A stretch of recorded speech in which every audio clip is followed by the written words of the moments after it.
What's up? I am Mitch, owner of Avant Garde Xotics. We are a Lamborghini specialty shop, and I'm here with Supercar Connection. Enjoy. This is the Supercar Connection podcast, bringing you behind-the-scenes conversations from across the industry. If you love supercars, you're in the right place. So let's hit it.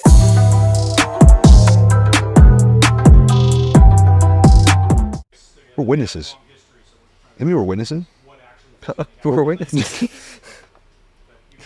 I think I was going to get roped into a crime today. Yeah. Thank you, officer. Yeah, I'll let you know. I told him to look for it, so he's just looking back on his footage, and he's gonna send it to me, and then I'll let you know. I'll give it to you. Cool. Thank you, officer.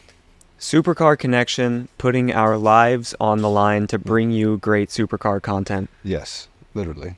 Just know the risks we take. Driving a Van Nuys. Okay.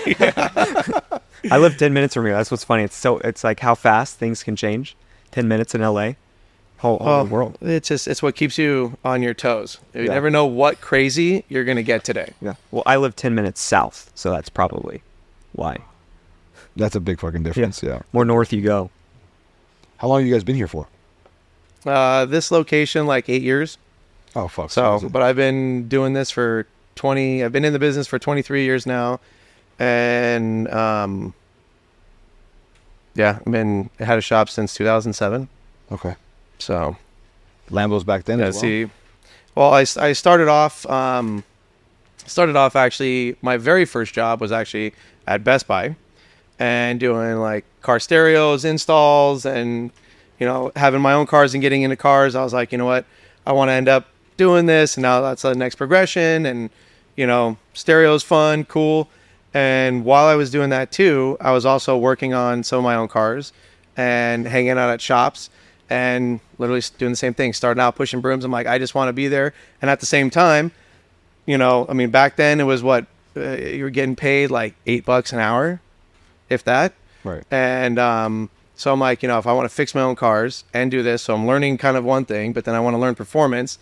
So now I'm hanging at the shop being literally the grunt, because I'm like, just work on my car for like a discount, or just show me, and because I want to do it, because it's not like you got a whole ton of money. Right. And then just got kind of hooked, and then I started doing more in fabrication, started working at other shops and just doing stuff in, you want turn that off. Okay. Not getting shot. It's the bug zapper.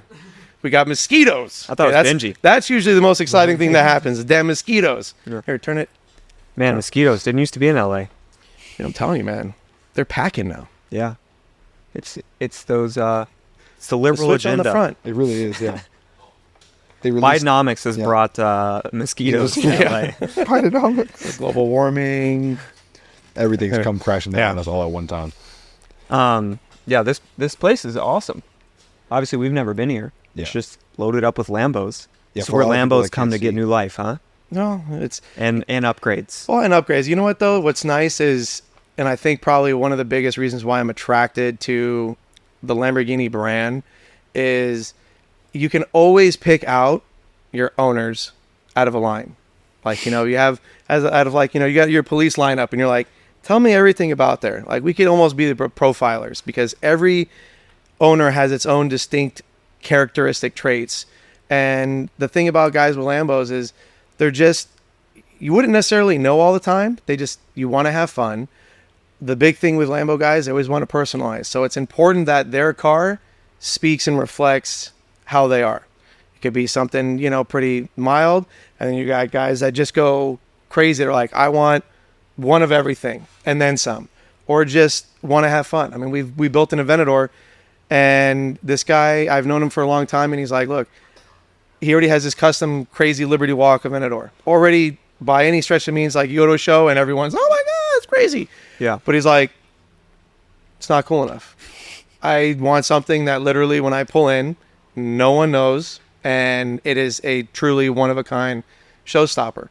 So we ended up putting jet fighter nozzles on the back. Everyone's like on the center exhaust kick. He's like, I want to do center exhaust. Okay, cool. How about we put, we have a, picture of a fighter jet, and we were just shooting the shit, and we were like, why don't we put fighter nozzles, like the turkey feathers on the back of the car? And we started, and sure enough, now we got functioning, looks literally like a fighter jet. They like open up when he... It opens up. It's all controlled. And, and we did the same thing where, the car has lights. So the whole thing glows, lights up, big, giant, larger than life wing. The Liberty Walk wing is already big enough. We're like, no, cool story. Yeah. Called up APR. We're like, what's the biggest one you got? Take two, and just really kind of refined it, but also at the same time took what was there and in my opinion, kind of start refining it. Things where, you see all the little bolts on it. And it's like, okay, that's cool. But if you have something where it's a wide body, it should be molded. So we still have it to where it still can have the little kind of like rivets. Cause eventually right now it's wrapped like a transition color. It's like blue, purple, kind of deal. But eventually we also want to do like a full blown jet fighter motif, kind of spoof and everything. So like the old warplanes with the shark fins and all that. So we still did it to where, okay, it looks great on the car, but then we can use we put in titanium bolts, but flush them in. So when you look at the body of the car, you don't see it at first. And so it's just, it's molded in, but then when we go to the other wrap, now we can use that as like the rivets on the plane too. Right. So it's, a lot of it is, having, big pictures that tie together. It doesn't look like you went to like AutoZone and decided, let me grab everything on aisle 6 for fun. It has to have some. We've seen that for sure. That's a consistent flow to a certain degree. You guys are pretty involved in coming up with these ideas for people, huh? Like helping generate the customization process. Well, the nice thing too, I mean, all of us are kind of. You see a lot of cars out there, and okay, some of them look really cool. They have a function. And they build these things, but you can't operate it. You can't have any fun with it. Or they're like, people, I think the biggest problem in this industry is everyone's quick to sell everything, but no one's quick to educate anybody on what it is they're getting. Fuck yeah. So it's like, okay, cool. Hey, let's lower your car, put these wheels, do this. And you're like, yeah, it looks awesome. Looks great. Looks great for a Matchbox car. But when you drive it on the road, it's undrivable. Now you can't do anything with it. They're like, man, I'm bashing my teeth out of the car. And I'm like, well, you slammed the thing, took all the suspension out. What'd you expect? So no one really takes that time. So for us, it's more about like kind of connecting and saying, okay, hey, what are you going to do with the car? What do you want to do with it? What are you going to be doing with it? So if we're going to customize it, now you got something that one is fun for you. It's functional. You like it, it speaks you, and just because there's a lot of parts out there too, doesn't mean they should be going on the car, and, for anything from body kits to wheels, they all have their own purpose, but not everything's intended to fit. So it's not just like, okay, well, let me go buy a kit, and it doesn't matter. You can buy some of these kits. They're stupid expensive. And people don't realize, like, wait a minute, you got to spend how much to get it on? Like, it's only half the battle, big dog. Let's go. So it's sad that this like was that's $60,000 just to get to my doorstep. Well, and Do you know how to put it on? Yeah. And that's kind of like the like sales $1,000. piece. It's like, why? It's like, obviously you buy the parts, it's not like it's going to fall on the car. Mm-hmm. So how do you think it's going to get on? But, it's, like I said, it's for us, it's very important that people actually know what they're getting into. Someone wants to get into they're like, I want a 1,500 horsepower car. Okay, that's great. What are you going to do with it? I want to take my kid to the car show. Okay, probably not the best thing. No. Or, I want to go take it in the canyons and drive it crazy. And it's like, well, that definitely not the best is thing. definitely not the right best thing. But if you're like, hey, I want a dick swing on the middle of the freeway and be the fastest guy there, okay, that might be a little bit more up your alley. But how are you going to stop it? How are you going to take care of all this? So it's going to upgrade the transmission. Yeah, you got to build the whole fucking car at that point. I feel like a lot of people they'll give them a little bit of product and they think, oh, they're just fucking running like that, and then the car motor will blow, and the next thing you know, you got all kind of cascading problems. Yeah, well, it's like to some extent, in the wrong hands, we're all like our own little form of like little mini drug dealers. It's like, hey, here's a little taste, and then before you know, you start just selling all this stuff, and you have no clue what you just dived into. Instead of saying, You know, for example, everyone's like, I want more horsepower. Okay, well, you get more horsepower, you got to be able to stop the car, right? So now we got to upgrade brake fluid. We got to do this. You got to safety. I'm like, you know, I don't know about you, but I don't like dying anytime soon. I mean, we all do a bunch of dumb shit, but, you know, let's at least live long enough to Calculate do some dumb more. shit. Exactly. Calculate. Professionally calculate. Yes. Yes. Because we all take our time to make sure safety first, right? With the right precautions. Yeah. Maybe you need a 4-point harness because you're rocking 1,500 horsepower. Jeez. I don't know why anyone... Like, what's the real purpose of that? The numbers?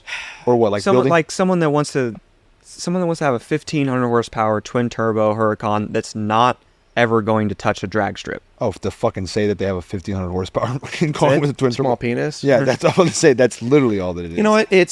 Don't get me wrong. It is super fun for a very short period of time. Yeah. You know, and we'll take them, you know, because obviously we get them and it's like, okay, that's cool. But it's not like every minute that you're on the street, you can say, okay, well, who can I race now? Nor can you. I mean, especially in California. But you race into what? Pothole? There's no room to use the fucking car. There's not enough space. What are you going to do? There's literally, you can't even go 120. You're already running out of fucking room anywhere you go. Yeah. It's Can't go terrible. 120. You can go 140, 150 I've sometimes. I've seen it. You might be able to dabble in the twos But how depending fast, on where you're how at. fast can you get to 150 at that point? It's just not usable. Instantaneously? Yes, it's just Well, not it's usable. and not only that, but what's funny is, you know, then you take these big horsepower cars out, and what do we all do? We want to go on a rally, want to go on a drive. Okay, you're in canyons, and now you're in a car that, one, more than likely you're scared of. Two, you have no clue what you're doing in the car most of the time. But at the same time, now you got to drive slower, or just like be cautious instead of like, hey, I want to go and I want to drive. So let's go and let's just do our thing. You know, the car that's behind you, it's 800 horsepower supercharged car on tire, has meth, has all kinds of fun stuff. And that thing will go toe to toe with just about anything that's out there. And you can take it to the store. You can sit there and just put it on the freeway and just listen to your favorite Taylor Swift album. Yeah, we've Tell them driven about one of it. these VF. It happens. Yeah. We've driven one of these VF perfs that you guys built, actually. Yeah. And it was amazing It how was. easy it was when you weren't trying to push it. It was not jumpy. Like, I would say it was easier than a C7 Z06 to drive, like, not hard. What got me was the way the car, like I was expecting the fact that it was supercharged. I was expecting the second that I gave it gas and low RPM that it was just going to take off on me. But in all reality, you don't feel the power until a little bit higher RPM, which traditionally on a supercharged setup is not the way it fucking rolls at all. So the way that the car drove was so fucking surprising to me. Like, you can actually probably daily drive that shit like this, And, something like and this. people do. And that's the beauty part. My wife, we were actually at a half-mile event a long time ago. And, you know, she went out and cracked out, I think it was like 168 miles an hour. First time out in supercharged car. Everyone was coming back and they thought it was like one of, you know, myself or one of the guys were like, oh, that was crazy. Roll the window down and it's her sitting right there and everyone's like, what in the hell? And it's like, that's the beauty part about it, is anybody can get in there. And as long as you're talented enough to understand what's going on, it's easy to drive, you know, whereas these big turbo cars, yeah, they're fun. Yes, they're fast. No doubt about it.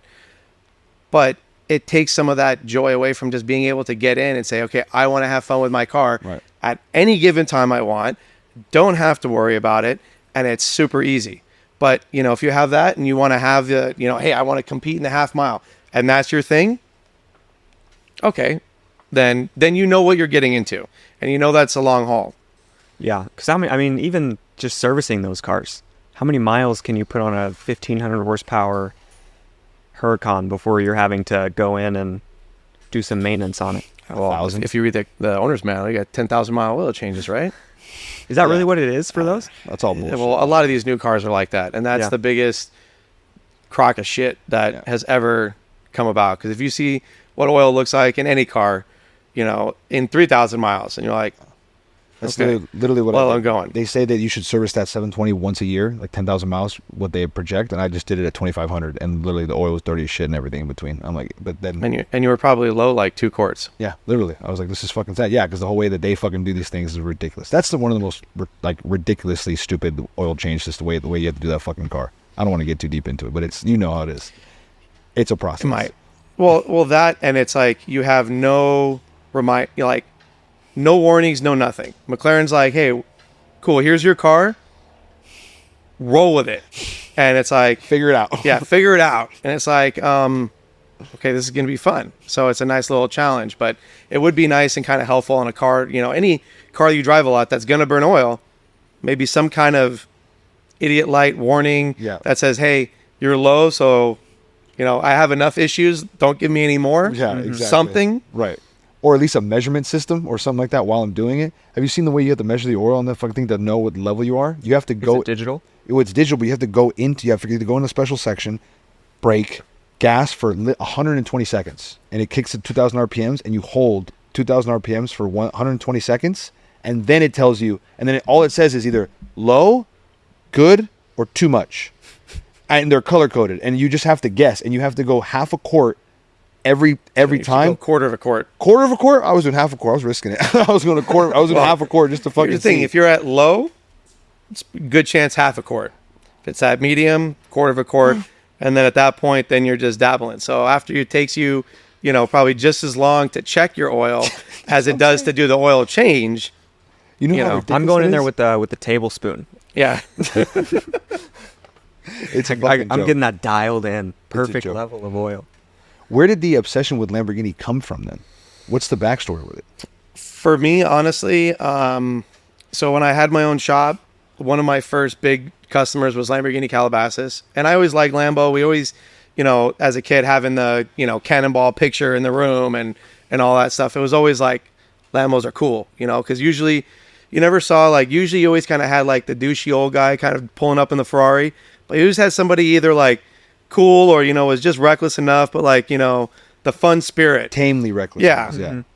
In the Lambo. So it was like, okay, it's cool. Just a little bit. And then I was doing all the work for them, all their aftermarket work. And so when I was there, I started kind of just educating myself more on the story and, you know, how it started. And then like Valentino Balboni and all these things going on. I'm like, man, this is like the coolest fucking story ever. And I related a lot to it because like kind of how I started doing grunt work, pushing brooms, doing, you know, just that whole same kind of like, you know, I want to make something better. I see it. I got to make it better. As a kid, I take something, you know, perfectly brand new, take it all apart. I want to make this better. And so just that whole philosophy and kind of mantra that he had, being the underdog, being like, you know what, screw you, I'm going to do something better. What, you know, hold my beer, watch this. I'm like, that's my man right there. I get behind this. Do we look like Lambo boys? No, No, not at all. no. You total McLaren. Do I really? Yeah, because Please. you're still because Please give it to me. So please, so please break it down. McLaren owners are your, we'll say, kind of like your independents. You know, they're always the ones that are like, you know, I want a fun car because they look sexy. They're like, okay, yeah. And usually the ones that are, you know, kind of have a swag about them. You know, Lambo guys are like, you know, we're going to pull up and like, we're going to fuck some shit up quietly. You know, McLaren guys are like, what's up? Like, let's, you know, like, you know, it's always, they're the ones that are always like bringing the energy, you know, to the room, you know, but no, like, you know. That's pretty much what Mike said. Yeah. Yeah. It's like, you know, yeah, like, yeah. You know, it's like when you bring like the feisty chick, you're like, yeah, she's fucking crazy, but it's nice. But you know, You've used that analogy before too. and so, which isn't a bad thing. It's like it's great, but you know, like the ones that like the self abuse too, though, you know, like to torture themselves because you know it's like, man, this shit is so fun, but man, like, is it worth it? Suspension And then you failure. can't like you're driven by that same thing of like, I know I'm doing it to myself, but I'm doing it anyways. Fuck it, you know. And that's how you roll because you just That you know Bill what you're Cole getting mentality. into, but you just can't get out of it. Yeah. You know. Am I really a McLaren? I fucking come to this self-realization right now. I really might be a McLaren guy. What about me? What the fuck? Put me down. Pause. He gives me, this is my opinion, but Huh? you give your thing. He gives me, to a Wait, certain wait, degree. But you want to influence? This is the No, raw, that's fair. this is That's the raw fair. one. That's fair. Go ahead, raw. That's fair. Okay, so but what? So are we sticking to brands though? Are we going any brands? Or are we going just No, like any brands. That's why I was gonna give you the brand, but go ahead, any brand. If we get the same thing, I'm telling you, it's I won't take offense to anything. He likes to take offense to things. I don't care. I'm just interested. So don't feel bad. I do take offense to shit. Fiat 500. Well, I mean, considering you are in a Volvo, Well, this is my wife's car. you know, that's what they all say. But I mean, I'm sure you're the one making the payments. But, you know,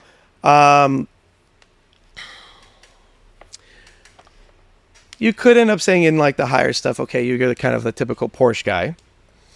You still like to end up kind of having fun, but quiet, reserved. You know, but you want that sense of adventure, but you want to do it discreetly. So Porsches are nice because if any car guy that knows, like, Porsches all look the same, but if you know the little differences, and you're like, all right, that's what's up. And so you'll get the nice, like, you know, GT3, whatever, because you know, like, okay, I'm still blending in enough, but I can go do some bad things with this, and I want to have some fun. How do you feel about that? I got the GT3 shirt on. You know, I said I wouldn't take offense, but that was maybe the one answer I'd take offense to. We hate Porsche. Absolutely. Or I. Why do you hate Porsche? We don't, I mean, He hates It's funny. I can go on and shit. I don't even want to talk about it because we talk about it so goddamn much. But I can go on all day about people it. are over it. Yeah, people hate us for Not talking really. about It always works, though. Yeah. But you know what though? Here's the thing, and it's funny. My main guy Mark, he's the same way. He hates Porsches too, but it's the thing where it's like any I would say true driver knows that a good Porsche is probably by far one of the best sports cars ever built. Is it the most powerful? No, but it is well designed. It works. There's a reason why they haven't changed their program. And is it the most fancy thing? Is it anything that really excites? I mean, yeah, the RSs look great. They look sexy. Looks awesome.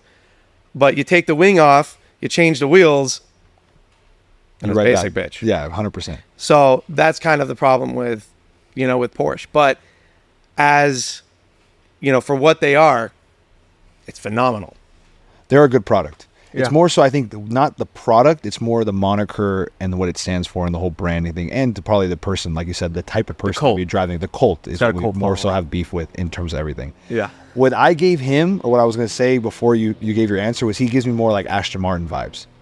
He's an Aston Martin owner. Ashton. Ashton, Kutcher. whatever the fuck. It must be Aston, it's because of the blue eyes. He has a James Bond kind of Yes. pretty boy thing. He's very going. toned down right now to his swag, but if he goes like a night out, like a Friday night, he's got very much like Aston Martin swag to him. Very plain I can Jane. see that. Everything's monochrome, Well, as- matching. So I said, part of it though, because I was like very understated, just Yes. blend in, but sharp. Like if you know better, you're The like, details. If you know the details, like very nice. He's also a big British racing green. That's his big favorite color. That's a little not bit of my favorite Bronzeville. color. It It's is. too Or subtle. Viola Parsifae is probably his favorite color, to be honest with Yeah, you. that is my favorite. so you're a Lotus guy then? No, I had a Lotus, but He thinks he's a I Lamborghini guy, kind of is hated what the he thinks. experience. Yeah, at heart, I'm a Lamborghini guy. I love Lambos. He's looking. He's like, "Fuck no, you're not." Yeah, he doesn't believe me. But you know what though? But there is some truth. There is some truth to that, because if you ever look, Lambo guys. I mean, granted, Lambo guys for the most part are usually pretty level, unless I take that back. Depending on your age, if you're Fuck like no, they're not 40, level. if you're 45 and younger, then you're usually pretty like mellow and understated. If you're 45 and older, then it's the necklaces, the button-up shirts, pressed. Yes. Usually, a half a gallon of cologne. Yes. Because now it's just like That indigenous sunburnt color to now you. you're trying, or you're just like super Over the top. super over the top. Yeah. But that's Our I think buddy that did makes his it perf fun. here. I want to say his name so bad because once I say it, he's like a typical Lamborghini guy. The guy that did the perf. Am I allowed to say it? Can I out him? He's Yeah. your friend. Yeah. You know Constantine, Which constant? the one that had the one that has The gray perf? Yeah, the gray Yeah, perf. Yeah, we love him. That's my boy. And so like in my mind, he's the typical Lamborghini owner. He's the fucking typical Lamborghini owner. But you know what's funny is he's had a Porsche. Yes. He's had a crazy built, V8 muscle car that was Yes. insane. That Cadillac Like, was stupid. but I like him though. But he is, and he's thinking about getting other stuff. And tell him too, we'll beat him up because he was thinking of selling perfect. Like, no, that is you. No, it literally you is. are that, bro. You're like, Yeah, he tried.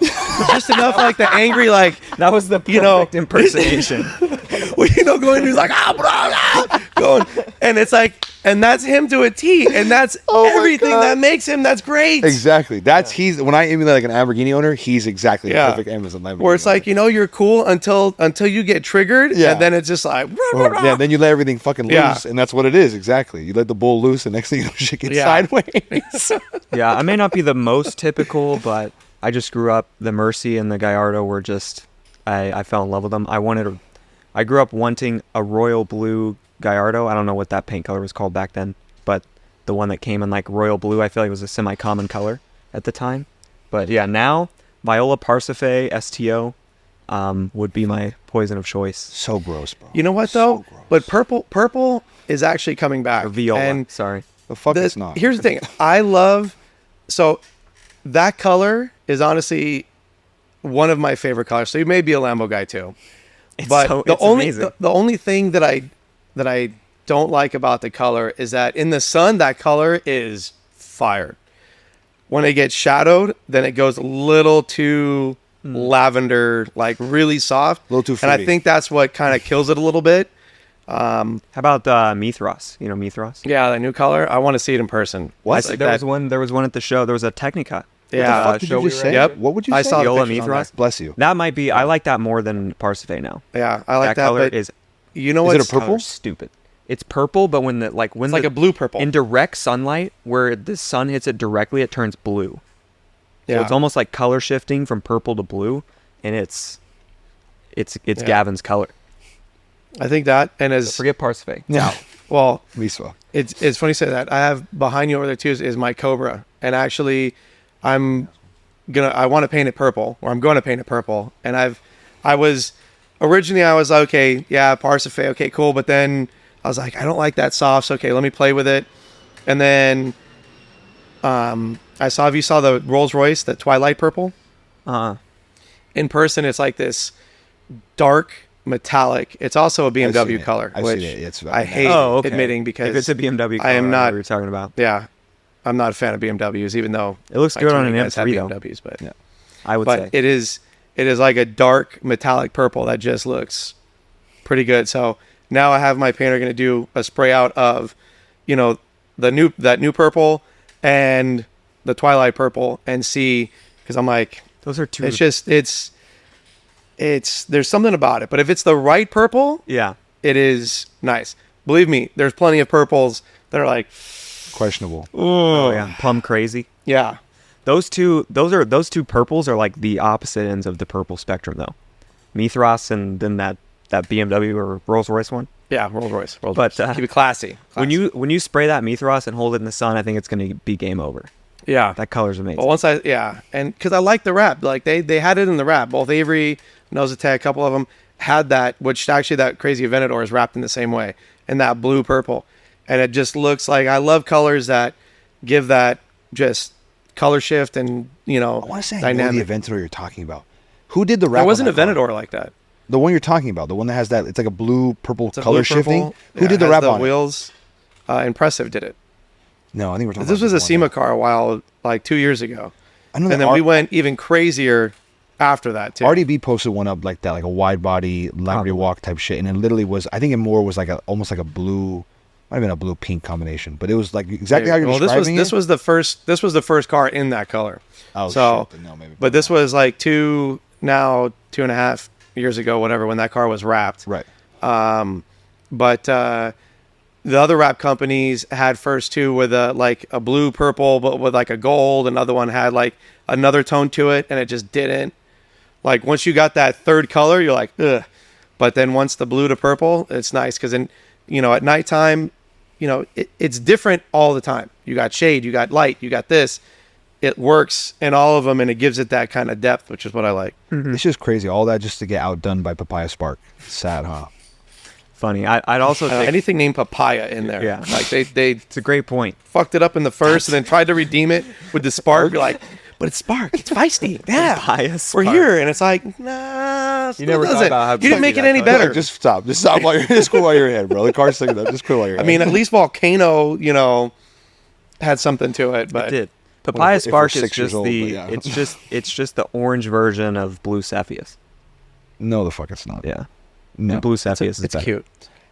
I'm not going to let you walk away from this comment either. You have to dive deep into why you don't like BMWs. I'm not letting you walk away from it. I need to hear it. Because not that I hate BMWs, but, BMWs has a stigma to it. So, like, I'm just very curious as why. And it's 100% true. It is. It's is. sad. And anybody that fights it isn't. It's like, well, let me ask you this. If you had to picture BMW as a dog, if they were a type of dog, what would they be? A golden doodle. I hate those things. Sorry, Ben.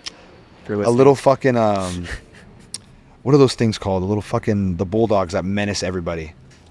I'm not big with dog breeds. I'm terrible when it comes to dog breeds. Yeah, well, yeah, like, A pit bull. yeah. Little pit bull. Well, them or little even short, stocky sometimes like pit bull. little chihuahuas, because they always got like big opinions. A pit wawa. Yes. Yeah, pit wawa. Pit wawa, Yeah, something like that. combo. Yes. Um, All bark. I saw a and then pit little, wawa like, a couple little weeks ago, and personality. I was like, "That's an abomination." Yeah.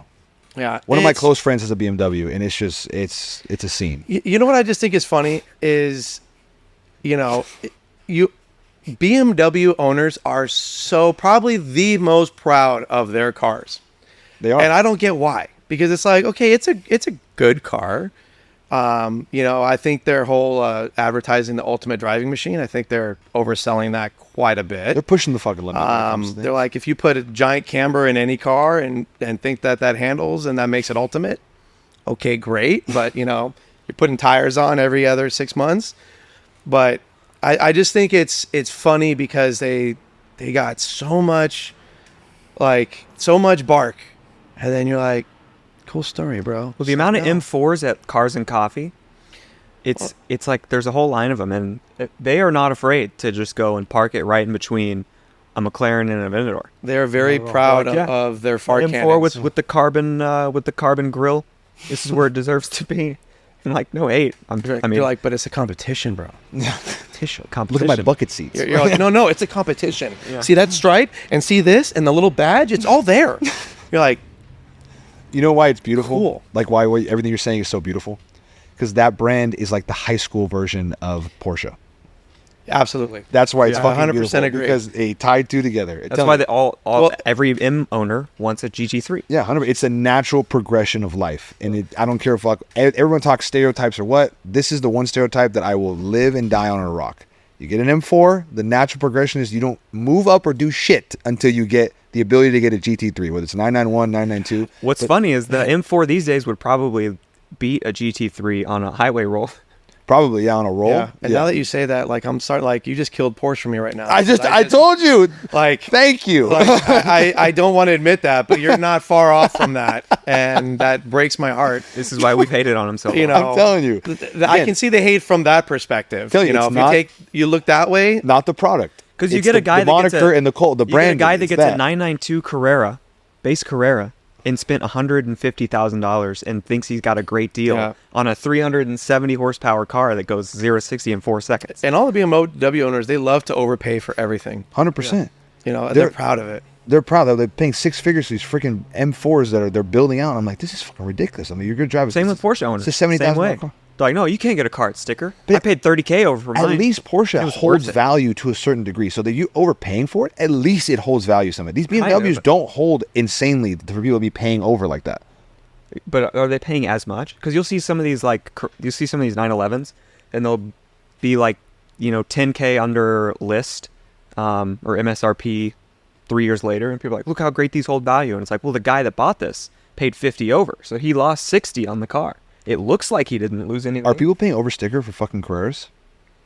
Yes, Are they really? unless you wait for 3 years for your build slot to come up. Yeah, man. People fucking the mass public just doesn't. it Unless doesn't I'm make just sense to me. making things up. I don't know. Maybe well, you know better than you know what though? But even the last 4 years, ever since this whole Corona wave hit, it's the car market is just out of whack. obnoxious. It's out And of now that this COVID bubble came up, where it's like, oh, we got all this free money, and it's like, no, you didn't.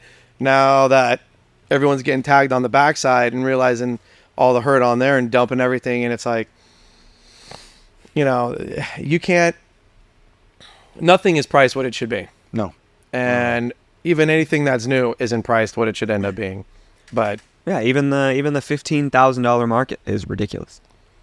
Not much in that fucking market. No. No. And I think we're finally coming back down to where it was prior, but it's still not even adjusted to prior what it was. Because I think that whole, like, everything got so inflated, so crazy, and everyone, for whatever reason, there was a period in time where everyone thought this is going to be the new normal.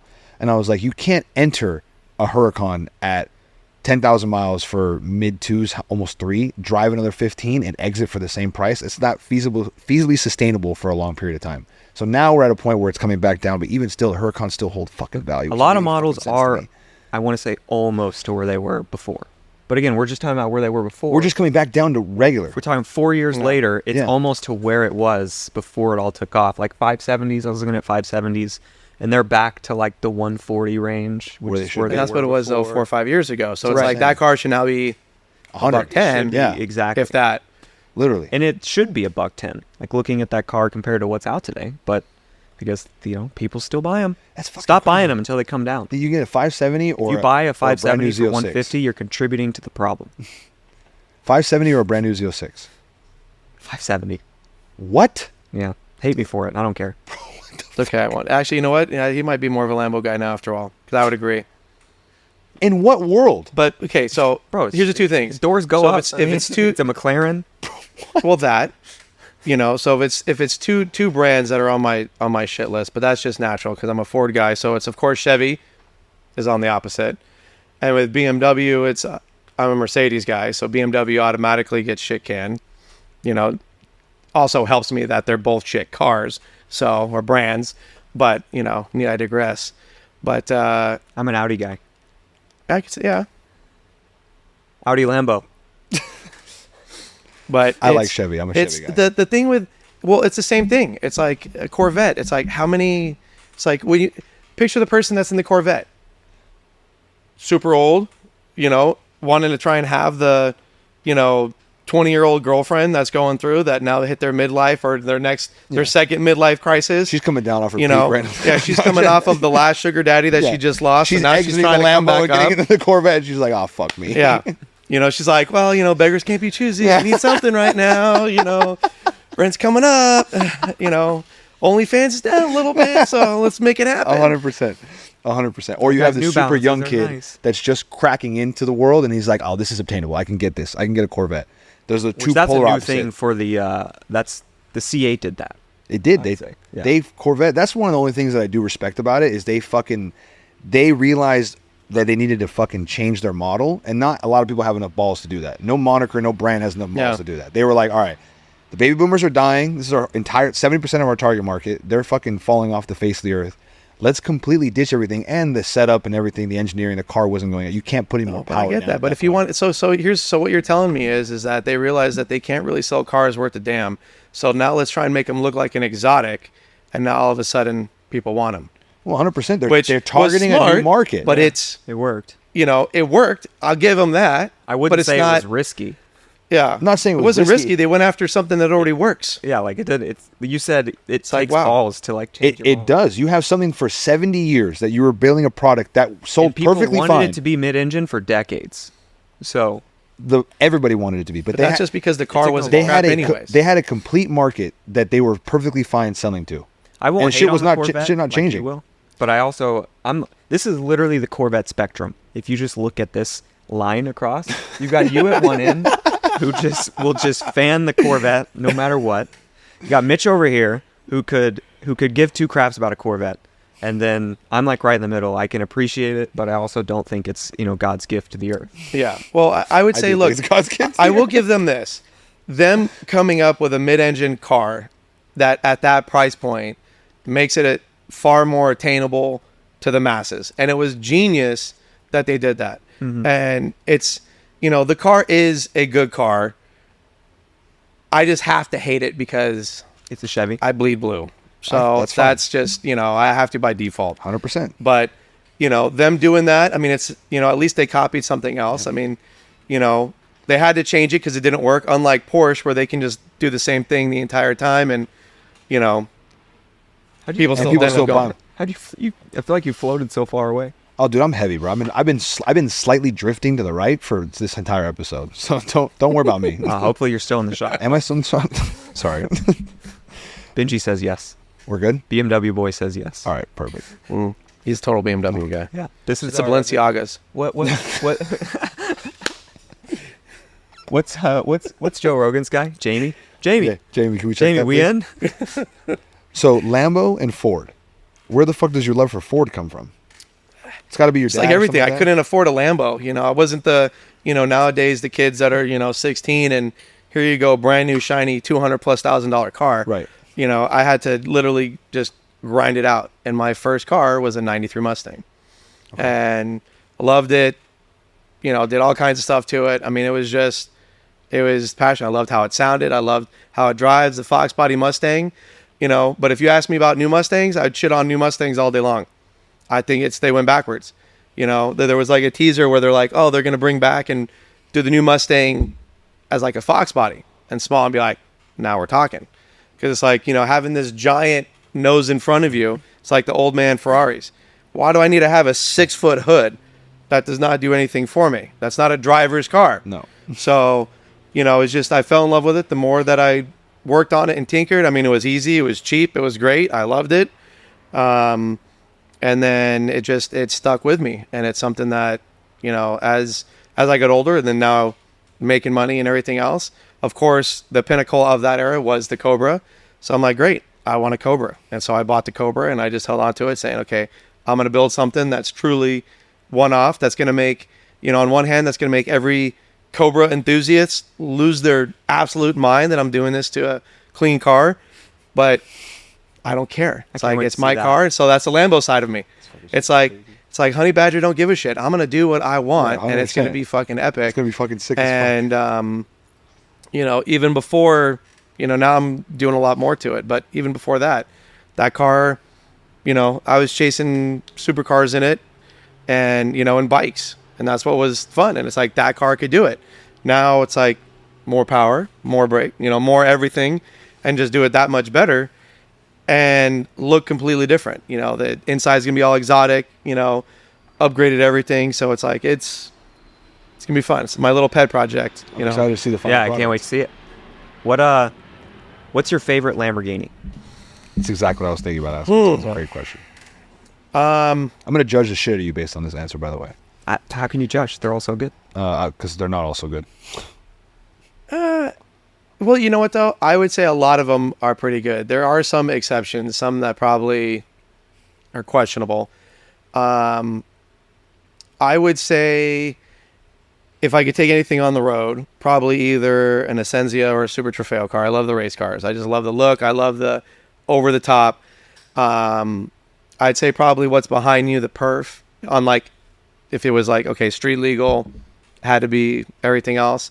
I think that car supercharged, bang for buck, reliability, performance, ease of use, like that car checks more boxes than anything that's on the road. Which everyone that owns one says that. Yeah. That's right. With that said, I think that car can do amazing things, but put me in like a Superleggera, like an older Gallardo Superleggera, and just the rawness of it, I think it appeals, and that's probably why I like my Cobra so much too, is because nowadays anybody can get in a car. Mm-hmm. You can have no skill, no nothing. All plug and play. And you just get in there and the car does half the things for you and you don't even know what the car is doing. So the age of drivers is dying. You know, yeah, you get all these new cars and they're great. They do all this stuff, but you don't have to work for it anymore. There's no excitement in driving. So it's like you have all these people that are, oh, I'm driving, and they're all interested in cars. And you're like, then if you did that, then none of you would be buying new cars because it doesn't teach you anything. It doesn't teach you how to be a better driver. You know, nobody goes and gets any experience anymore. And these cars are weapons. You know, they're so great and so good, but in the wrong hands, You'll kill yourself. You can get in a lot of trouble. 100%. Are you kidding me? Some of these cars are releasing a freaking freakish. And it's too late. We have a customer that literally that races, has a Porsche Cup car, races them, goes in circuits. He's a phenomenal driver, and also bought the new, you know, RS. And he's like, dude, the thing's a second and change off of my Cup car. No prep, no nothing. He's like, I just got in it and drove it. And it's a second and a half off of my Cup car, fully prepped, fully done, full aero, yeah. full this. And I'm like, people are going to die. I'm like, holy shit. Like, that is not, like, that should not happen. That's great. That's an achievement. That's like, wow, holy shit. But people are not ready for that kind of car. You know what kills me, that concept? This is not, and I hate to bring this moniker up, but I have to, because it ties into what you're talking about. The Plaid series from Tesla, the fact that they give, like, the thing about the person that buys a Tesla, the fact that person has 1.9 0 to 60, they can't, when no they carbon ceramic brakes. when they do it, they don't even know what the fuck's happening. Then all of a sudden they're going 100 miles an hour. They're like in a parking lot. That shit makes no sense. Some to me. would say it's ludicrous. So Where's like a real knee ludicrous? slapper right there, Mitch. Sorry, it's a dad joke. Sorry, we're looking for State Farm. I love it. But No, that's I agree. That is, and the thing is that if people ever, like, it should be mandatory. Like, if you want to buy a Plaid, you have to take anything. Just take something apart on that car. it's fucking And ridiculous. once you take something apart on that car and you're like, holy bubblegum, duct tape, and Gorilla Glue, what WTF? You want to do what in this car? It is like, it is not a car. It I blows mean, I'll my give it to Elon. It falls down and makes a whole bunch of shit and great, but they're a joke to work on. They're literally held together with epoxy. If you find a Tesla that doesn't make wind noise somewhere, like, very true. there's no QC to it. Yeah. And it's like you're giving people these cars that will do obnoxious things, stupid amount of torque. If people don't realize how they're made, people don't realize that literally the entire, almost 90% of the process is all automated. It's literally all just machinery. That's why the panel gaps and everything is so terrible. The QC side of it, it's literally just all automated. And you would think it's counterintuitive because you think it's opposite. Like, oh great, all this robot precision. No. And you're like, Nope. they're drunk. You don't They're have like some the people yeah, programming you don't- them. You don't have some Italian in white gloves Yeah, that's how you're fucking checking everything. Nope. stroking your quarter panel before he puts it on, Yeah, that's the important part. whispering to it till light. It's usually sweet nothings or dirty Yeah. stuff. If it's in the Lambo shop, it's probably pretty dirty, perverted stuff. Yeah. And if it's a Lambo shop, there's no white gloves. He's ripping a ciggy while he's putting it on. Yeah. He's ripping a fat stoker. Yeah, taking a couple shots. No thanks. Yeah. Come on. The British guy is the one really wearing it. He's got tan leather Oh, yeah. gloves. He's the too uptight. and he's the one. he's doing things, but Is that what he is? somehow he doesn't, like, the reliability doesn't transfer over. Everything's perfect on that car for a year.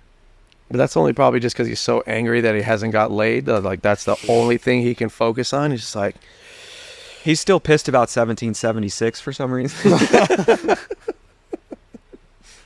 I think it's fucked up too, because I've had the car, and I've had the car for 2 months now, and I'm not that I'm over it, but I'm already kind of in the natural progression. I'm like, what should I get next type shit? And I think I know my next move, and I'm gonna probably get a Lamborghini is what I'm thinking. So the fact that we're doing this right now, and like you're selling me on the whole Lamborghini dream, if you had to get, what is your take on an Aventador S? I think it's actually one of the best and most underrated Aventadors that's out there. Fuck yeah. So very few people understand what that car can do. And a lot of it, and again, it goes back to like the people don't understand cars. They go in and it's like, it's still this dick swing contest on half these cars. Who can make a more expensive car? Who can make this? And it's like, that's cool. But when you have $1 million car, now nobody wants to drive it. So what's the point? You're driving $1 million. And Yeah, how many cumulative miles have been put on the Reventon? yeah, and it's, but 7. here's the other, like, and here's the problem. Those cars come in and it's like, we'll work on it. We'll work on these crazy expensive cars. And we go out and it's like, we almost have to have an entourage around us in test driving because all of us are literally scared shitless. Not because we're afraid of the cars. The cars are great. We're like, oh man, this is great. But then as soon as it has to hit the pavement and reality sets in, and it's like, how many Texting people that are sitting there Corollas or- doing this? Oh my God, what Oh, a great yeah. car. I'm going to forget how to drive. Yeah. And just looking like you can't have anything nice anymore. It's out of your control too. Yeah. It's fucked. Well, I mean, it's like when we were driving around. I mean, this is what we were driving around yesterday. In that SVJ, it's just like a different level. Like everyone, they're pulling up and they won't leave, and they're messing up traffic and the flow of traffic, and they're kind of like screwing up.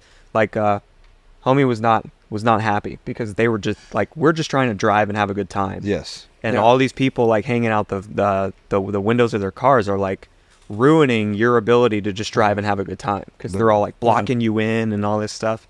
It's like he bought an awesome car. It sounds awesome. It looks awesome. He just wants to go enjoy it, and it's like people can almost ruin that. See, that's probably the if you say, okay, what's the worst thing about owning an exotic? It's like having that, and I think that's real quick interjection. That's the nice thing about having a really good badass Porsche, because you still have a good car, but you're under the radar where no one really gives a shit. Yeah, because but you're driving. You can go drive Volkswagen, it, but it's like so you have the bad part of having these crazy cars, and it's nice because you're like, yeah, this is awesome, but then it's you create this circus. But the best thing about it is then when you're at a car show or something else, and you have the little 10-year-old or the little kid, and they go up and they're just like, you can just see like, holy crap, this thing is by far, like, they're just mesmerized. Mm-hmm. And you're like, want to start it, little man? You're just like, what? And then like you can, you make a kid's day like that, where now it's like, they're like, hey, because you can always tell, they're like, somebody will walk up and they're like, hey, my kid really likes your car. I'm like, fuck that, man. Put his ass in there. Yeah, get there in there. You're like, open up the door, and if they're cool and, and if you have the right kid where he's like, okay, he opens the door, make sure he goes over where it doesn't like, he's not lawn darting inside of it. You're like, all right, you could just start it. And all of a sudden now it's like, now you just made that kid's year, where it's like that kid, like that's the generation of kids that you want to grow and see happen, because they're the ones that will stop at nothing. Not get it. The generation now where it's like, okay, where's my house? Where's my this? And you're just like, you guys have no clue what that dollar is. But that kid that you just made his world is gonna be like his childhood. You literally engraved he's like into his that childhood. Kid is is gonna go somewhere, because he will stop at nothing now to get that. Literally. And so that's that's something that's awesome. Yeah, very much so. And this is maybe the reason why I'm destined to be a Porsche guy eventually. I hope it doesn't happen. I really do. But I think we all are. We just don't want to admit it, because I fell in love with cars. I can even see it in my future. I fell in love with cars because I was that kid. I saw the first thing my first memory of seeing a crazy car that made me go wow was a Testarossa. And then what did it do? It just made me. I was like, what is this thing? And I like this. Whatever this is, it's making me feel good. Sort of. that first core memory of a car when I was like 6 years old was a Testarossa. And then I remember seeing Mercy for the first time, and that thing just blew my mind. So like, I fell in love originally with cars because of how they looked and how they sounded. So like, look and sound is such an important thing to me. The attention isn't necessary. Like, sure, like pulling into a Cars and Coffee and everyone's taking pictures, it's like somewhat of an ego booster. It feels cool. But all the attention I could really kind of care less for. I love how the car looks. I love how the car sounds. What? You don't like that? No, I'm you're giving me that look like I'm letting you see your thing. Maybe I do like the attention. I don't know. I haven't figured it out yet. You like it? You like the attention just to scratch the back of your arm. See, I'm telling you, Porsche. It's still you want to know. You want to get the attention from from the ones that are like, that's an RS. Yeah, exactly. That's a Porsche. Yes, exactly. But you're still understanding enough to where you're like, okay, still just get in and get out. Yeah, it's not no big deal. It's okay. It's yeah, cool. Maybe so. One day we'll find out. Well, you know what's fun? Have you ever done the Porsche Experience Center? No, we want to. You should. It's awesome. It's worth it. It is worth it. It is awesome. It's. I won't fall you know what though? I would tell you this. You know somebody that would give it to us for free? I wish. I used to know one of the marketing girls, but she doesn't work there anymore. But I can definitely get you in contact with the person that's there. That if anyone would. But the thing that center should actually be like a requirement. Like, I think the next thing that should be done is like anybody that wants a supercar, because it's great that it's accessible to anybody. That's awesome. But I would tell you, probably being nice, 75% of the people that own these cars have zero business being in them. Or I would say probably 95% of people, and it's not a dig, but they don't understand the car. And by that I mean, you have this car that does phenomenal things, that will correct, that will trail brake, that will assist, but you don't know why it's doing that. And when ABS comes in play, when traction control, like all these things that come in that make this car do awesome, it's counteracting something that you're doing wrong. If you're doing everything right, then those things don't turn on. That's a very good point. So, you know, to have that understanding, but not only that, but that respect, you know, like at the Porsche Experience Center, the nice thing about it, dude, they have a straightaway, you know, like you'll do braking, you know, stop. They have a thing where it's like the little bowl where it's like, you know, part of the Nürburgring where you have this crazy bank that you shoot out where you're just sitting there and you're like, I can touch the ground, you know, and, you know, they got a skid pad. They got, what's actually really cool for even car control too. You go up this hill and it's all flooded, and, you know, so it's this giant wet skid pad on a downward slope. And right as you roll over the back end, there's this like shaker. And basically what it does is this, I don't know if it's, I'm assuming probably hydraulic, but what it does is it tosses the back of the car up and a direction. So you go over it, and they're like, in the beginning, they're like, go over it really slow just to feel what it does. And then, you know, once you get that, and of course me being, you know, calculated stupid, you know, whatever, I'm like, fuck it, I'm going to do this thing a little bit faster than they're telling me to do it, because, why not? you know, I know what I'm doing. We're fucking here, so Yeah. And that's what they're going to have me do. And the first time I did it was a, you know, close call, but still good enough to where I'm like, okay, I'm not a complete noob, but I'm like, okay, I didn't expect that either, because it literally, and it's violent. Like, you'll go over, and the faster that it senses you go over it, the more violent the kick is. So it's genius, because you go over it, and as you're going, it kicks you, and the whole point is that it basically puts you into a drift that then you have to correct and get back out. So as you get good with it and it kicks you, you can be kind of a G, and you like kick there and you're like, yeah, as you go, and then you come back, you know, and kind of do what they're doing.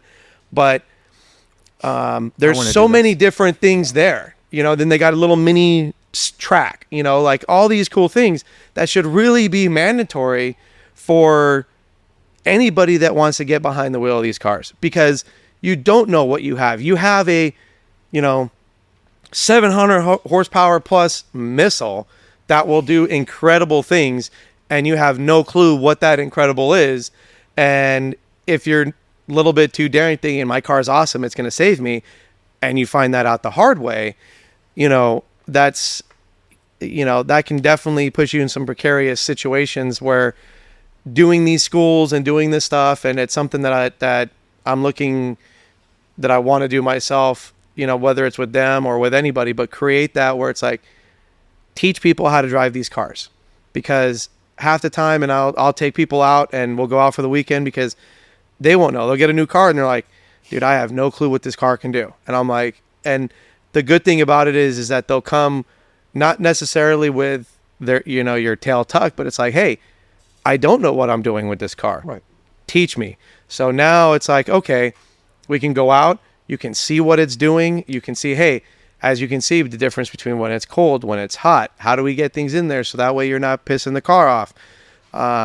Just that little bit of education, because if I had $1, hell, I had 10 cents for every time, you know, I said, hey, you guys bought this car. Did they even tell you what to do in it? And they're like, we're lucky if we even paired my Bluetooth, you know, and that's even a thing in the past. They're just like, cool, it's great. You like it, right? Okay, let's come sign because you love it. And it's like, they don't show you shit on how to do the car. And you're like, wait a minute, I just dropped how much money and you don't even tell me what the hell I'm doing in this car. That's a problem. Now you take that and amplify it. Funny story. I bought a Lotus Elise years back. Phenomenal car. It was a supercharged Elise. Oh, phenomenal. And it was car. my first like sports car. I was like, this is cool. I go up. I'm just excited. I'm fired up. Just for the record, I was right twice, by the way. I'm still right on the Porsche, and I did say Lotus. You did. I didn't love my experience with it, but hey, truth is the truth. You don't have to love it. There's plenty of things that people tell me I don't love that they say, but I'm like, all right, you got me. You got me. Me too. I came to the realization I'm a fucking McLaren guy, but yeah, finish your. I sit in the car, and I put the key in and I turn it, and nothing happens. And I tried again, and I was like, is the battery dead? Like, what do I do? And they send someone over, and he's like looking at it, and he gets in and tries to start it, and doesn't know what he's doing. And then they get one of the other guys out, and he shows me the startup sequence, because you've got to like press a button on the key, and then I don't totally remember if it was just that, and then you could start it. And you got the start on the side. There's a start button, so you have to press a button on the key, or you have to turn the key, press a button on the key, and then hit the engine start. It's like a ridiculous sequence to get this car going, and they just try to send me on my way without even showing me that. And then the first place I get there and I stop, and I try to lock the car, and my alarm starts going off. And the key fob has there's no instruction, or there's no print on the key, like Not what even button. close. It just There's looks two like buttons. a retarded teardrop, and you're like, With 2 rubber buttons on it, with no distinction of what the buttons do or mean. So my alarm starts going off, and I can't get it to stop. I have to picture this, him walking out. What do I do? Oh my yeah, I'm on like I just wanted to look cool. my alarm's going off for like 5 minutes, and I'm on Lotus Talk. Like, how do I get the alarm to stop? And so finally, I sit there. I don't go anywhere before I sit down. I'm like on Lotus Talk. I'm like all the intricacies of the key. The forums? How to lock the Because car. that's how the to right unlock place the for car. information. That's a perfect place to come with that information. That's the next topic. Where else do I go? You're stuck. Keyboard warriors. You're stuck at a Baja Fresh, and you don't know how to work your Lotus that you just bought. Where do you go? You really low point your life, huh? I don't know. That's a real low point. Tell me about it. Yeah. Well, depending on what time of day and everything else, the first place maybe actually go in there and get something to eat, because then it's probably I did eat. there. At least you stop somewhere good and not like a sketchy I think it was a steak burrito. Taco Bell where you're already kind of feeling it. And you're like, Yeah. you need to amplify the bad decisions. I don't know here. how great Baja Fresh is, but it's better than Better Taco than Taco Bell. Yeah. Unless we're talking about a cheesy gordita crunch.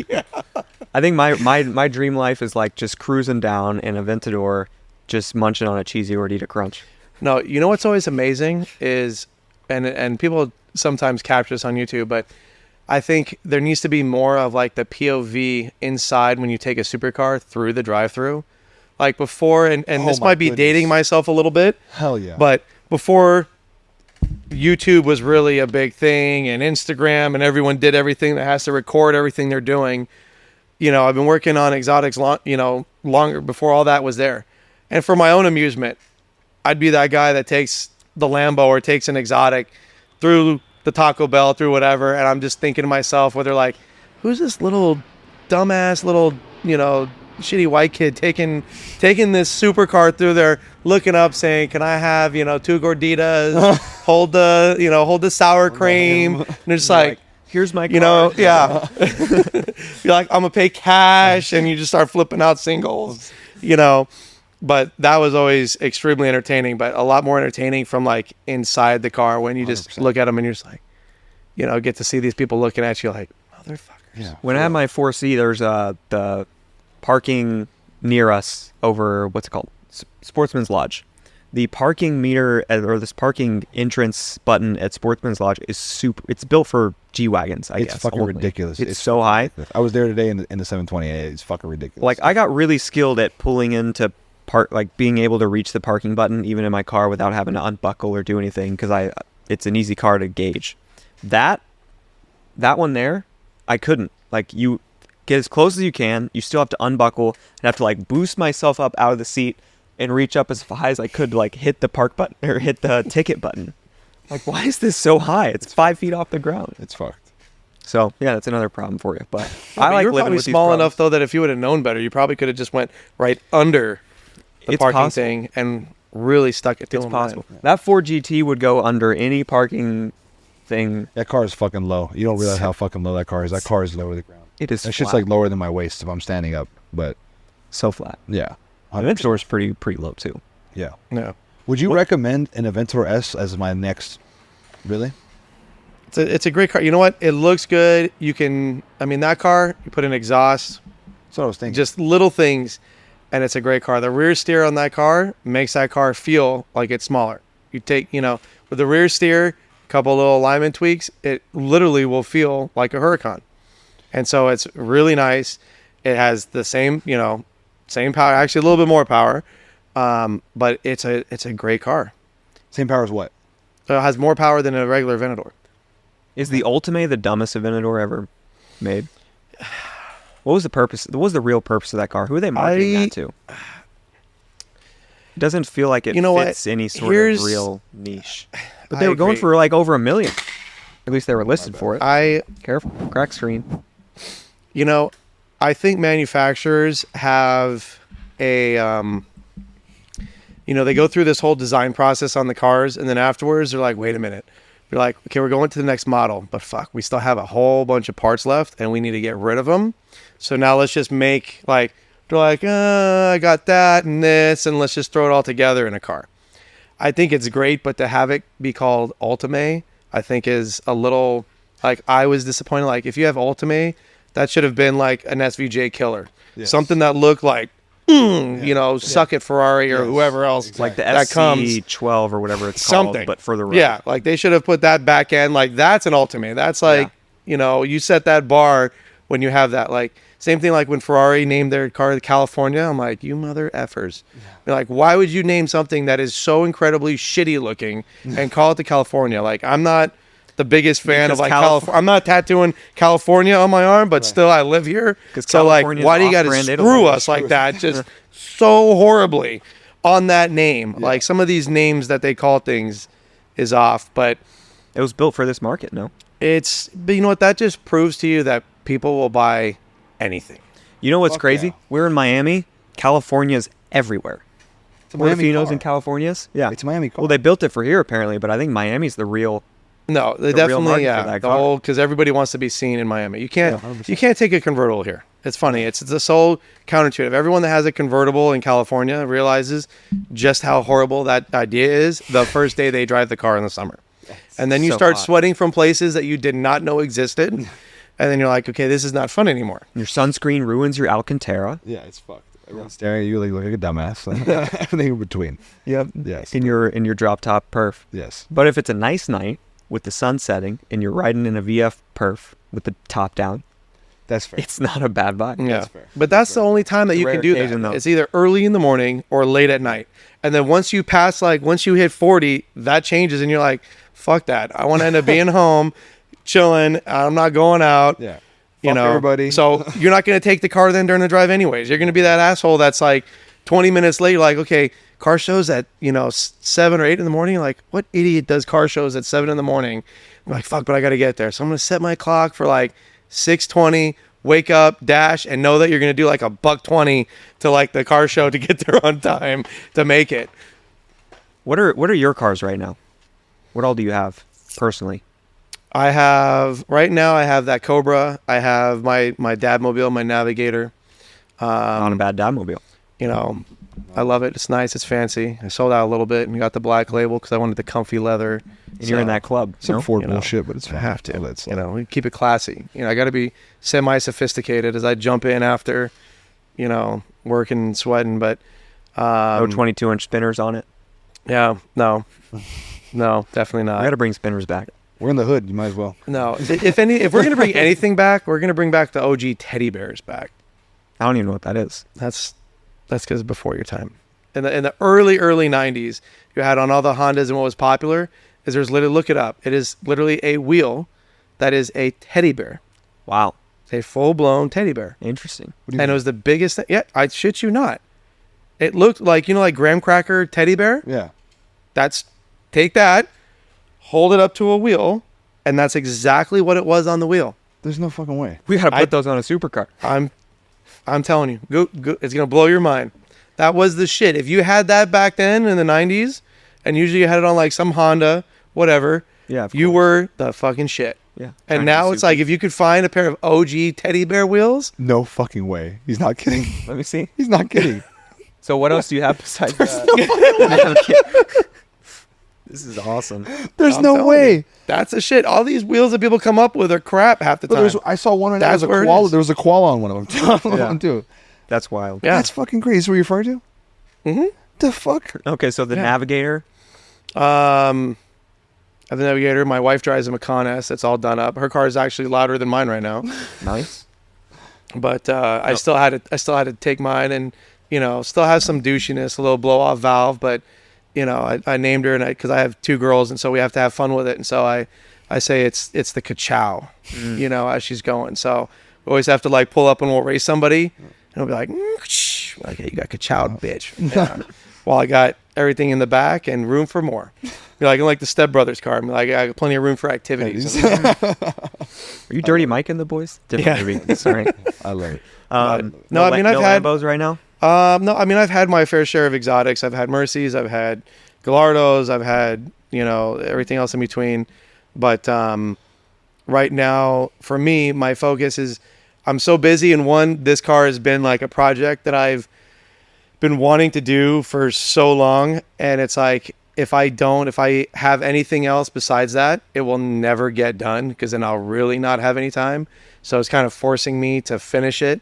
But at the same time, I want to enjoy things. It's like, there's nothing else. Like when I really want to, I take this, actually the Perf that's behind you is kind of my, my surrogate car, if you will. But, I want to end up, I'm in like a growth stage. So for me right now, it's like I'm trying to end up building. We're getting more into manufacturing, getting into everything. And there's not enough time in the day to get every single thing done. Mm-hmm. So it's like I'm picking and choosing. And so right now I'm kind of, dadding, if that's a verb, right. Myself. Be like, nope, be smart and get it done because that's going to be, there's enough in that to be its own exotic. So it'll be enough. I'm excited to see it. Yeah. Can I ask you one last Aventador question? Mm-hmm. Because this is my best opportunity. You can ask me plenty of Aventador questions. SV or SVJ? SV. Fuck yeah. That's where you're my boy. Yeah. Here's the thing. And I think, me and my main guy, Mark, we always joke about it. It's like, we would love to go to the factory, but also hate to go to the factory because we're going to be the ones that are like throwing haymakers on somebody like, which one of you freaking Giuseppe's, designed this, and probably with really any manufacturer, but, because we're more intimate with these than anything. It's like some of the things you're just like, and like the SVJ, you're going to make something that's supposed to be super limited and special, and you make more than the most special one before that. Why? So now you take this car, and at one point before COVID, you take a car that is supposed to be more money, more exclusive, more everything, almost make double than what its predecessor was, think that that's a good idea, and at one point you could buy an SVJ for less money than an SV, or pretty damn close. And then COVID hit, and then everyone decided they want to be a crackhead again, and it went up to $1 million, and then burst that bubble and came down. But an SVJ is just a different body kitted Aventador S. That's all that it is. So same car. So you have the great thing, if the SV had the rear steer like the S, no questions asked. Best Aventador. Boom, done. But I think the SVJ, they went a little too, like, they went kind of soft on some of it. Like, they went bigger, but softer, if that makes sense. They fucking, in my opinion, what it is they rounded a lot of the designs. Nothing is as sharp. The SV is like when people ask me, like, what is, like, the pinnacle of Lamborghini, like, design, is the fucking SV. Yeah. Everything is sharp as shit. Everything is aggressive. Well, it's Arrow the edges. is stupid.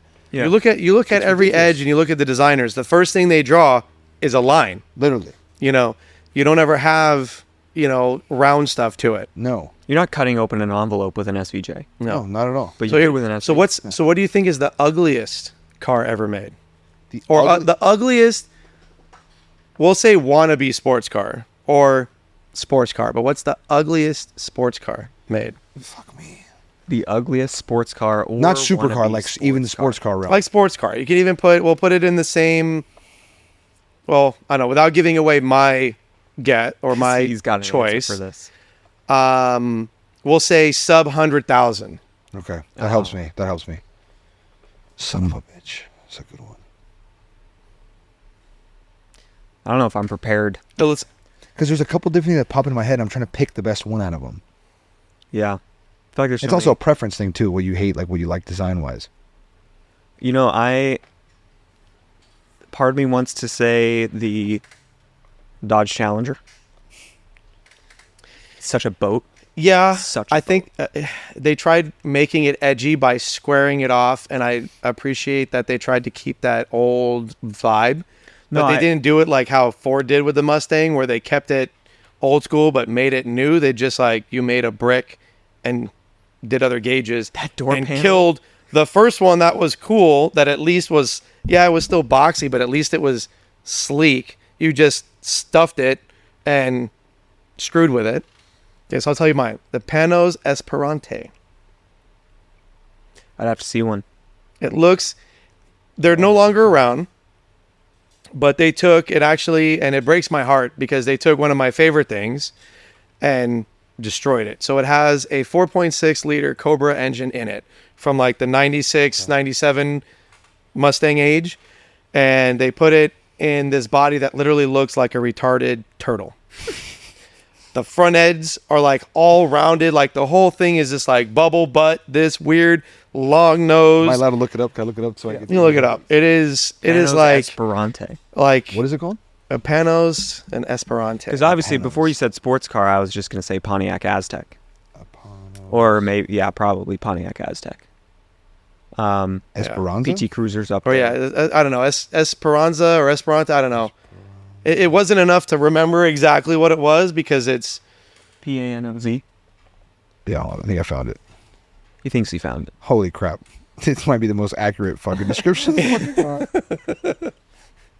Jeez. It looks like an NSX on the Spectrum is what it, is what it looks like. yeah. It's just like man, Spano. you Yeah. started like I don't even know if they even started off strong. It was like No. it had some The rear good of an ideas. Eclipse, no? Like a rear of a 90s Eclipse? Yeah, but that's actually wasn't even I'm telling you, better. it's an NSX There's, on the there's Spectrum. another one that's even before that. That's actually I think An earlier model? They that's a drawing of I think the back. The back is worse than that in real life. It is just it's awful. I can't believe that. It's absolutely awful. I would say my answer is a fucking crap. I just lost it. Holy crap! I'm in a moment right now. Wow. How about that? Holy shit! Here and gone. No, I literally just had it and I lost it. I was gonna say, Just like a Gallardo no, transmission. No, sorry. It just depends if you classify this enough to be even like a sports car wannabe. But the Alfa Romeo, the The 4C? yeah, no, the fucking the Giulias. Is that considered a sports car? You think those are ugly? I think they're disgusting. Can you Is it consider it like a sports car? Quadrifoglio? Yeah, sure. Yeah. I mean, not really. Not by I what? don't know. Not by. I mean, what the else? the I have a front. better answer if that's not considered a sports car, but that would be my top answer. I think that car's. I will say the weird spider headlights that they had on the EU 4Cs were like, I don't understand that at all. I don't know if you've I ever don't know. seen that. I think the front is semi-tolerable. I think where they killed it is the back. on Four the front. On the 4C. Really? I do think you the have only about- cool thing was like, okay, they did the exhaust and made it, but you have this car and it's like you come up, down, and then like do this. It's like you just shrink the back. It just doesn't, and give it a weird tail light, and you're like, what is going on here? Like too many design faux pas. Too Ferrari-esque. It's like trying to be something else. It's Yeah. like, no. They were definitely trying to be Ferrari.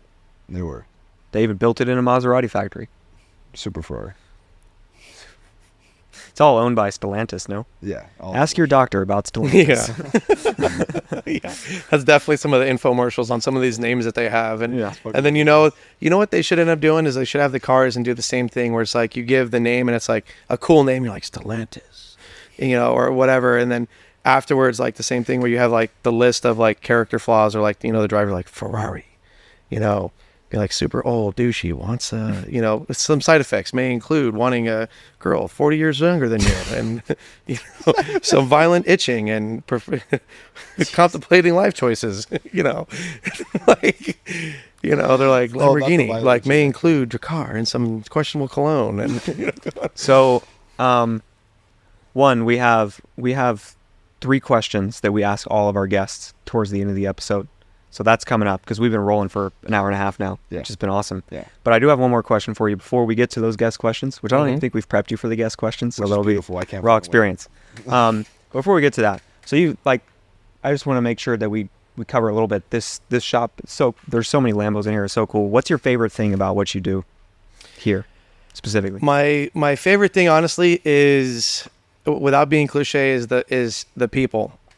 I've had the biggest luxury of doing this is I've got to meet all kinds of walks of life, all kinds of cool people. And I would say definitely your Lambo customers are by far some of just the coolest, down to earth, don't hold punches.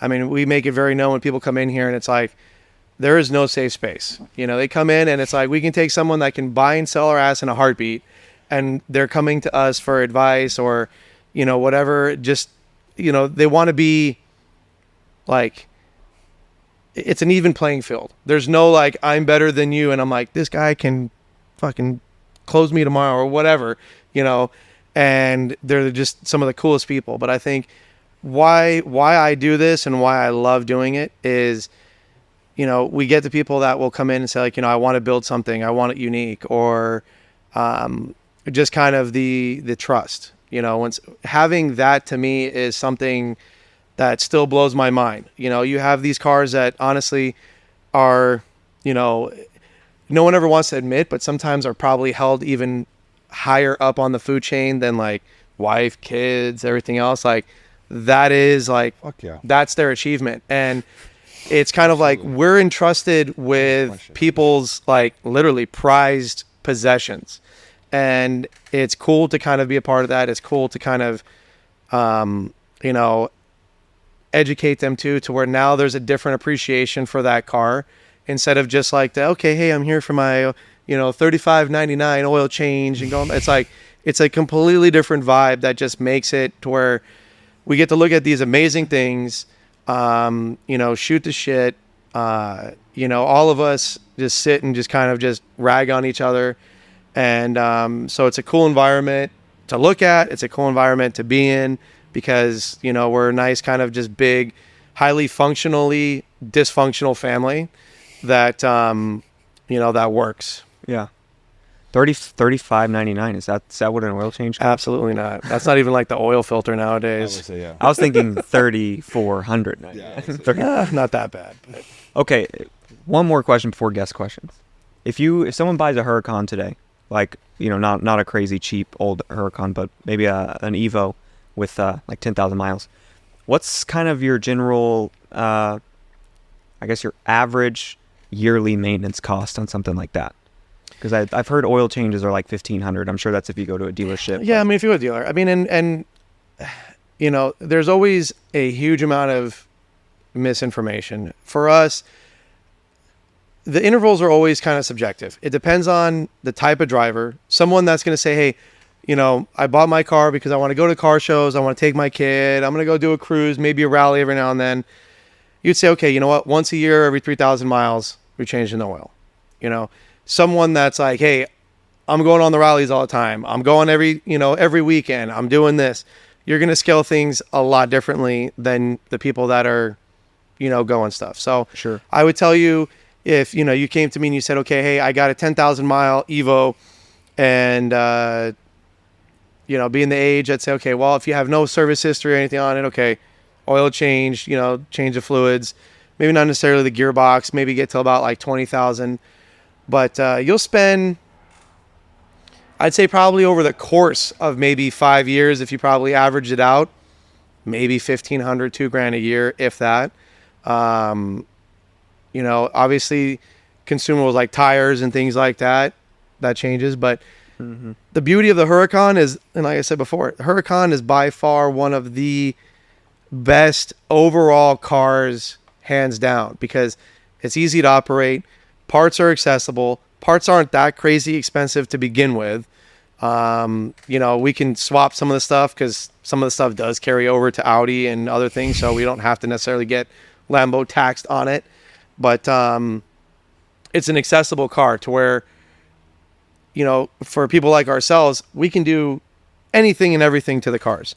You go Ferrari, you go McLaren. There's some things that, we can do, and there's some things where you are locked.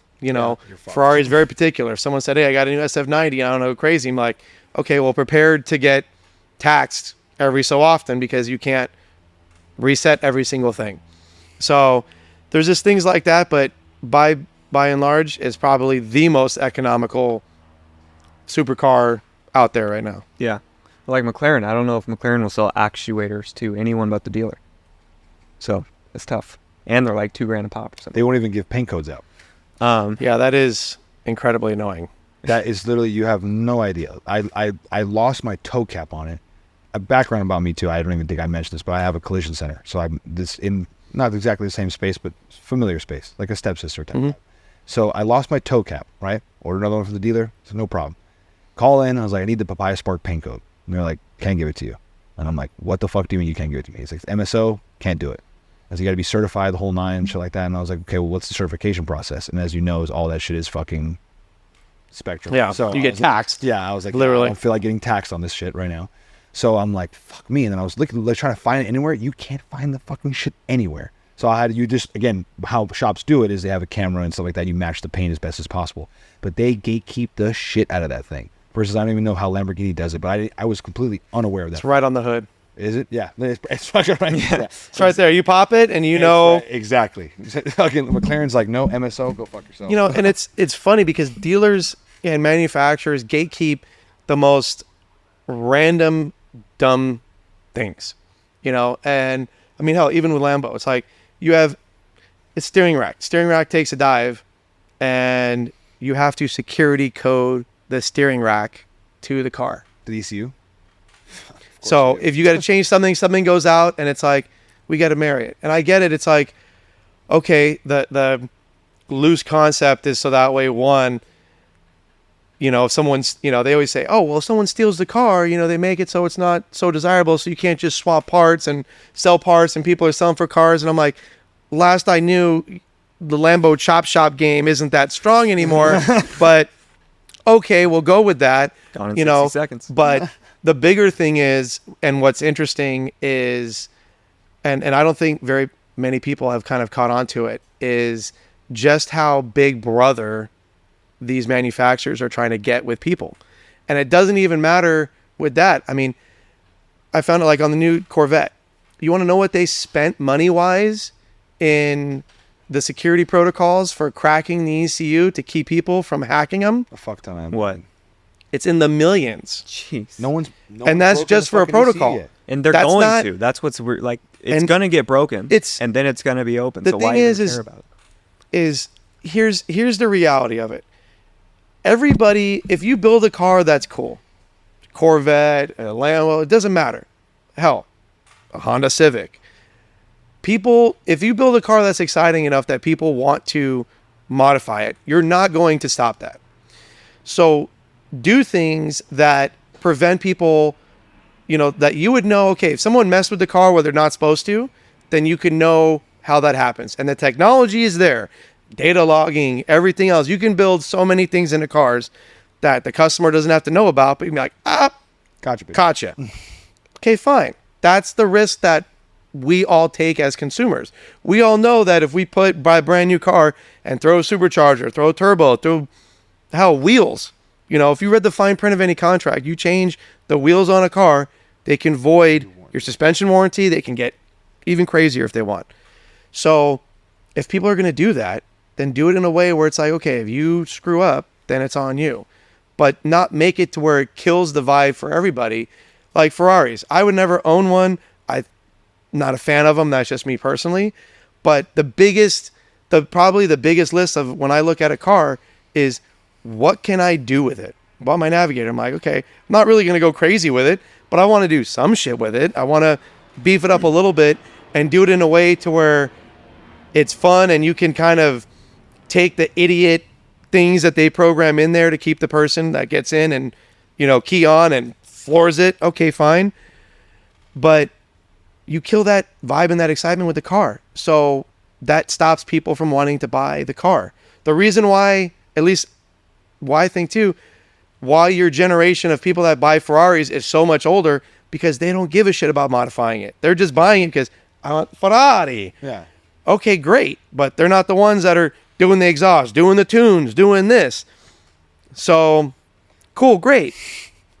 You know, so it's like when you keep things at such, like you keep things on this, like you try to create this bubble. Now you just have people that are, you know, either one, just don't want it anymore. Well, guess what? You got to sell units. Well, if you monitor it to where now you know how people, you know, what they're doing, then guess what? You get to charge them for breaking the shit anyways. So what does it matter? You make your money on selling parts. So let them mess it up because then they're buying parts. So it's good business. Most people don't even know this, that automotive makers make most of their margins off of selling parts rather than the actual fleet vehicles.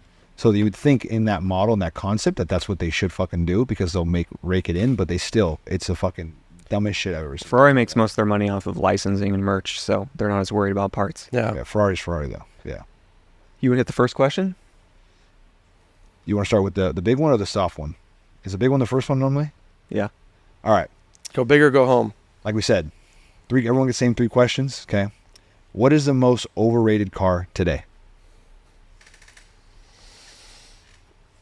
Oh, See if I'm right. that's a tough one. I think there's a lot of overrated cars. That is, I mean, we touched it. I think Teslas are overrated. I think the Ferrari stigma is overrated. I think, you know what? In my mind, I think the big cars, if anything, your big hypercars, because you spend all this money and you have no use for them. You know, people buy these cars and it's great. And I think it's almost, I think it's worse because like you have these Apollos, you have Koenigsegg, Pagani, you have all these big, huge cars that are millions and millions of dollars. No one wants to drive them. No one wants to do anything with it. So my definition of being overrated is the same as being useless. What's the point? You don't want to take them out. They're garage queens. So why have it? Now, the guys that want to sit there and drive it, hey, that's great. That's phenomenal. But what's the point in having something that you can't do anything with and it has no function? It becomes a status symbol. That's all that it is. Yeah, it's a status It's an art symbol, and piece. it's what's the point of, there is no point of using it, and even with, some of the crazy expensive Lambos, it's like, what, if true car people want to build a car that's passionate, and I think that's why a lot of people try and build cars now, is because, you can build a car for under $1 million that honestly will outperform most of them and then some, and have that feeling. And granted, it's a status, and even with Paganis, I think Paganis are probably some of the most, I wouldn't say that like a Huayra. I think a Huayra is hideous. But if you take the aspect of just the art and design of it, I would tell you that there's not a more beautifully made car than Pagani, because he takes the time and it's hand built, and okay, yeah, it's worth the money because you literally have people spending a stupid amount of time handcrafting things on there. But again, even if you're at that level, and if you're at that level where you're like, I got one Pagani, I got two, whatever, well, then drive the motherfucker. Why have it sit? Like Supercar Ron. It's a beautiful car. Shout out to that guy. Drives his Huayra. Yeah, if you can't buy that car, and in the same token, not afford to keep it up, repair it, say, oh fuck, I clipped the curb, whatever, then it's useless. And to me, that's an overrated, useless car because it's no point in having it or using it. Mm-hmm. I like that answer. Yeah. Or you give the keys to your. Never mind. I'm not gonna. I said, well, like on the wall, the cars that I want to admire and look at, I put on the wall. The cars I want to drive, I go and buy. Yeah. I just have it, and I'm gonna go do bad things with it, and that's cool. Otherwise, I can make the badass little $300 model, or Lego or Hot Wheel, and just stare at them, because that's what you do. And it cost me a couple bucks, not $2 million. So what's the most underrated car? I'd say Lambo-wise, you touched it. The Aventador S. That's a really, it's a very good car. For what it is in that kind of show. And we tell people, like, look, a Huracan is a phenomenal car. The Huracan is what you go and take and drive. The Aventador is what you show up in. It's the arrive and drive. The Huracan is, I'm gonna go out with the boys and we're gonna fucking hoon and do some, cool shit in. But as far as people understanding, that comes to mind right off the bat, because everyone's like, I'm looking for an Aventador, but I'm like, oh, I see this, but I can't really pull off the SV, or there's not really one I want, but, what about the S? Like, what do you think? Like, do you know what it is? We're like, no, it looks like it's different bumpers, but it's like, ho, no, young grasshopper. This thing has some fun. There's some potential there. So I think that's a great underrated car. Fuck yeah. Great answer. Last one. All right. So you get 3 cars to fit your current life. Only 3. That's it. Dream 3-car garage. No budget. Oh, fit your current life as it is. It's like Reventon Navigator. Well, the Navigator definitely fits. I do love that car. Super comfy, and I get to be spoiled because it's nice. It has the nice luxury, so I know I'm like, okay, it has what I want, and I don't have to feel too guilty about it. I can throw shit in there and not care. It's fast. It's roomy. I would say the seats adjust 48 ways. Oh yeah, the way and massage. Like, dude, man, seat massagers in a car is a game changer, especially if you're gonna be driving far. Like, I had it in my Benz, and I was sprung. And it's like, as soon as you have seat massagers, I will not get another daily that doesn't have seat massagers, or a car that I'm gonna be driving for a while, because it'll change your life. And unless you're ready for that, then just don't do it, because you get spoiled, and then now it's like, fucked. Yeah, seat massagers are really that special.